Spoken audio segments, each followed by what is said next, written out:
No nii, tervitus jälle kõigile. Siin on küll segavaid hääli võib kõrval olla, aga vahepeal ma loen endal videoid üles ja pilve, mitte YouTube'i hetkel.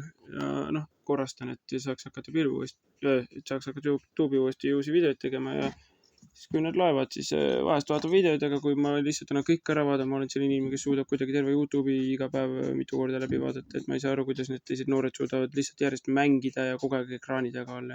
Okei, ma olen ka, aga see nagu väga ebameeldiv on olla seal ekraani taga, lihtsalt mul on ka juba see, et mida rohkem oled, seda rohkem jäädki olema, et jah.